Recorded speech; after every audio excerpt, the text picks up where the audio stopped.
It's recording. Yeah? Yeah.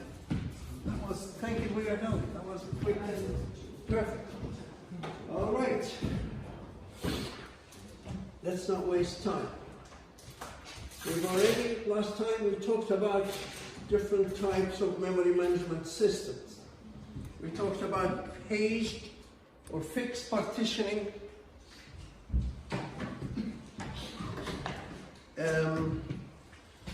and we talked about dynamic and relocatable partitioning system. So today we talk about the next system, which is called the paged memory management system. Paged.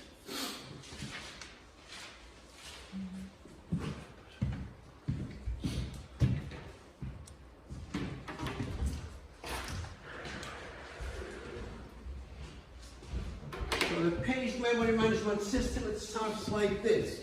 First, memory is divided into equal sized pages. Remember in the fixed one, we said we divide all memory into different sized page partitions.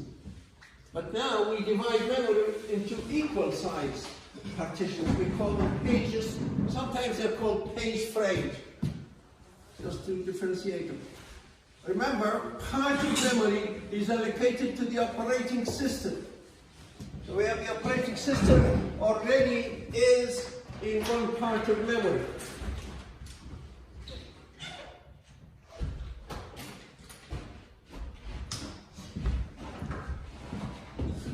Now, the operating system maintains a table of all these pages. These pages are numbered 0, 1, 2, 3 from first page 0, 1, 2, 3 all the way to whatever the maximum number of pages, and we have a table here that keeps the page numbers of every single page. And when a program comes in, that program is divided. Let's say it's a program, job number 1 comes in for operation to be executed. Memory manager will divide this program into a number of pages. Each page is equal to the page in memory, the page size. And they are numbered. This is page number 0, page number 1, page number 2, page number 3 of job number 1. So that's the code of a program. So the program is there. Maybe the last page may not be full. Most likely it will not be full. Not every program will divide exactly in those page frames.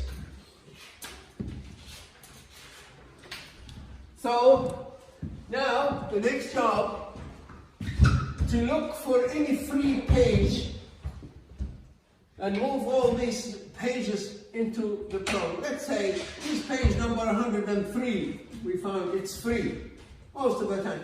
Remember, the pages are like, again, like hotel rooms. But maybe if you have a huge number of rooms in a hotel, and they're all, we keep a list of them at reception, they're all free at the start if there is nobody. And if a customer comes in, we turn it into a busy one. That's how the fixed partitioning operated. But these pages are small, relatively small. A page is not enough to operate a program. So,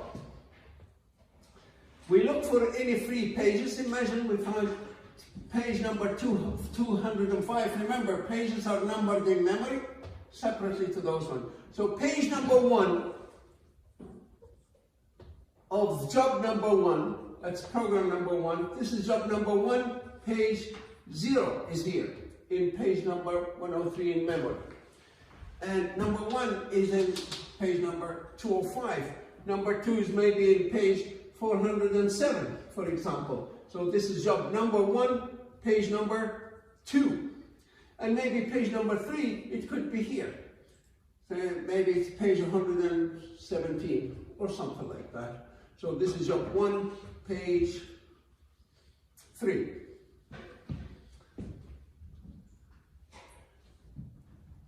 and another program comes in, maybe job number 2, or program number 2 arrives,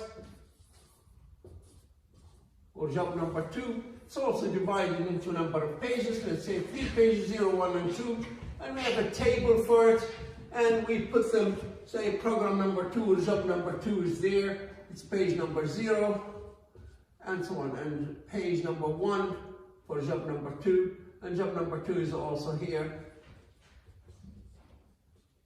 for job number 2, or page number 2. So this is the way how page system works.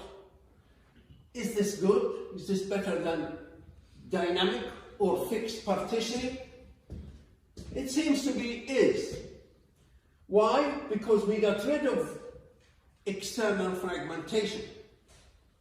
We know what external fragmentation is. If a small part of memory is free, it belongs to no one, but it's too small to give it to a program.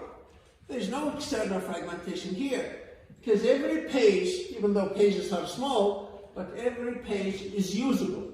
Yes, it might be too small for a program, but we can give a program 4 pages or 20 pages.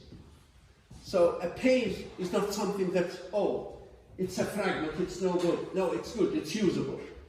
So no more external fragmentation. With paging, no external frag. That's an advantage. What about internal frag? Did we get rid of all internal fragmentation? No, because we see job number 1, it may not fill exactly 4 pages. So the last page in every program is probably not full. And it's considered internal fragmentation, but it's too small. It's fairly small. The page itself is small, and any wasted space is even going to be smaller. So yes, we have internal fragmentation.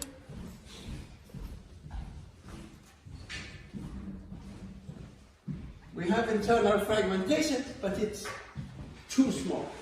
Small, very small. Because it's going to be smaller than a page. And some people say, okay, but that's complicated now, because a program is running. Let's say a program is running at page 0. Now it says I need page 1. Where is page 1? That's why now for every program that comes in, the memory manager will create a table. So this is a table for this job 1.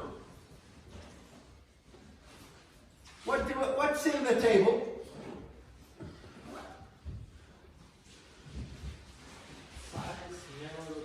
It will be the pages, page 0. Where did we put it, page 0? We put it in page 103 in memory. They call these, in memory, they call them page frames. Just so we don't get mixed up when we're talking about page, which page. But it's okay. So the page here is located there in 103. Page number 1 is located in 201. And page number 2 is located in 407. And so on. And page number 3 is located, where is it located, guys? Page number 3 is job 1. 117. So all we have to do, when the memory manager, when the program reaches this point and say, hey, I need the next line. In fact, you can even tell where the next line is. But let's just now, okay, it says we need page number 2. So all we have to do, go to the table, the memory manager goes to where's page number 2? It's in page 407. So it goes to straight to page 407 and puts the link there and starts immediately working. Continues to execute. Let's say at some stage this guy says, I need page number 1. Where's page number 1? You go there, it's in 201 or 207 or 4. Page number 1, 201. Where's page? It's 1 here, or 20. Anyway. So, and we transfer there and we start working. So it's easy to transfer. It's not just that. You can transfer to any line you want. How do you know? If this guy has a function, they say, go to print files function, which is somewhere here, halfway through the page, number 1. How does it jump to it? Okay, imagine in here, on your code, all your lines are here. I'm just going to make them a little bit bigger here. Imagine this is a program. This is the original program that we started with. And if you're here somewhere and you want to go to this line, all you have to do is just say, go to that line. How do we then know that line? Lines are numbered. From line number 1, 0, 1, 2, 3, 4. Every program code has that line, and everything is addressed. Every function, every procedure, every line, we have something called the reference address, or sorry, relative address. Relative address is starting from, the start is 0. So every address here is related. So where is line 100? It's 100 from the start of the address. 0 is the start of the address. So they call it the relative address. But in fact, when you move this program somewhere else in memory, the CPU doesn't use your relative address. It uses the actual address in memory. And that's the one that it uses. But let's stick to this one here for a second. Now, we decided to divide this into pages. So here's page number 0, page number 1, page number 2, and page number 3. That's not full. Okay, so this is the program. Let's say now, imagine every page, for example, has 100 lines. So up to is from 0 to 99 are in page 1. Then number 100 starts at page number 1 to 199. I'm using easy numbers just to make it easy to visualize this. So at page number 2 we start at number 200. We go down, this page number 3 starts at memory location or line number 300. Let's say now you're running a program and you want to go to this line here. It's line 260 or something like that. So imagine, how does the memory manager work? Let's say now we're running this page and the program says, I need line 260. Where is 260? It's on one of those pages that are spread all over the place. But because the pages are of equal size, and every page will take a certain amount, and we decided here 100 lines. So page 260, all you have to do is divide it by the page size, which is 100. What's the result? You get a whole number and a fraction. So 260 divided by 100, it's 2, and the fraction is 60. So that's what we use. We say 2 is the page number. And 60 is the offset from that page. How many lines from the top of that page? So you go to page number 2, and from page number 2 go down 60 lines, and that's exactly what it is. So the memory manager knows that now. Oh, you want to go to line number 260. Well, it works out, 260, that means page 2. Where's page 2? And let me go to page 2 of this job. Oh, it's in page 407. I go down to page 407. Right, that's the start of the page. No, go down 60 lines from it. So it goes down 60 lines, and there it is. So it's very easy. With one calculation, you can go to any location you want with any program. Why? Because of the uniformity, the equal size pages. Computers and computer programmers love uniformity. If you know memory, you can break it into equal size. You can go to any location you want. It's like, for example, we have these tables, and every table is 1 meter long. All right, I want to go to the 7th table. How far is it? It's 7 meters away. Because we know this is 1 meter each. So uniformity is important in programming, in computers. And this page just brings that point very clear. You can go to any line you want in any program, even though we put them in different pages in different locations, but we can go straight to them. And you might say, okay, this program knows line number 260 in page number 2. And page number 2 is in memory page frame number 407. But how does it know the address? It doesn't know from numbering, but how does it know where is page 407? Where is the memory address of page 407? Anybody knows how to find out the exact memory location here of page number 407? Again, because pages are equal size, and every one of them is, let's say, 100 bytes or 1,000 bytes, whatever we want. Let's say each one of those is 100 bytes. Remember, we said this one has lines, and the lines probably, most lines in a page is 80 characters. But let's say in memory, we say, just to make it easy, it's 100 bytes, 100 characters. So for every page is 100 characters, where is page 407? Just multiply it into 100. So the address of any place in memory, if we knew the page, it's the page number in memory, or page frame, multiplied by page size. So if you want to go to page 407, and each page is 100 bytes long, then the address is 4700. That's 40,700 bytes, that's the address. So it's so beautiful. With equal size pages, you can go to any location. If you have a page number, if I say, where is page number 117? Multiply it into the page size and bring it exactly to the start. And remember, you must start with 0. This always works, only if the first item is 0. Remember these tiles on the floor, those squares on the floor. If they're all, each one of them is 50 centimeters, just half a meter, 50 centimeters, 50 centimeters, and so on. And we number them, 0, 1, 2, 3. How far is tile number 2?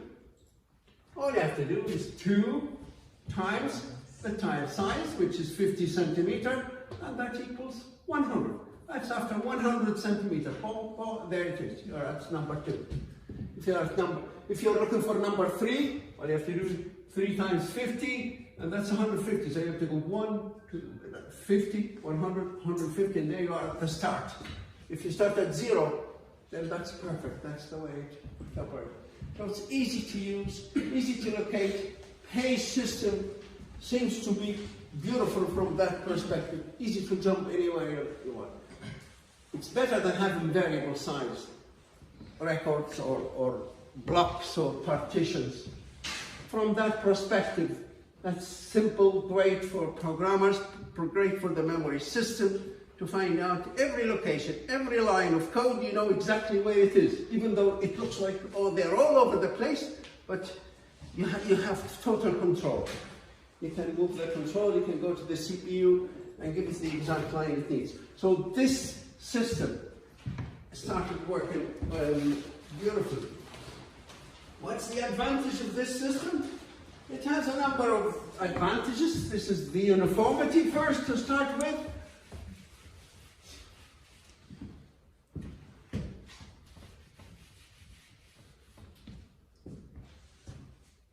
And there is no external fragmentation because every page is usable. And now for the first time, the program does not have to be in one continuous space. Remember, in the block, the fixed partitioning and the dynamic partitioning and the relocatable partitioning, every program must be kept in one place. Big program, small program. Now, the program for the one continuous space. Now it doesn't, continuity is no longer required. So a program can stay in many different places. But we still need the full program into memory. So this system started working. It had multiple advantages. So they decided to continue to use it when they went into the next system. The next system is the demand paged. So this is system number 4 we're looking at, the page system. So the next system, they called it the demand page, and that started improving. So that's system number 5. demand page systems, memory management system. And the reason for that is that they said, okay, memory is always limited. Technologically, memory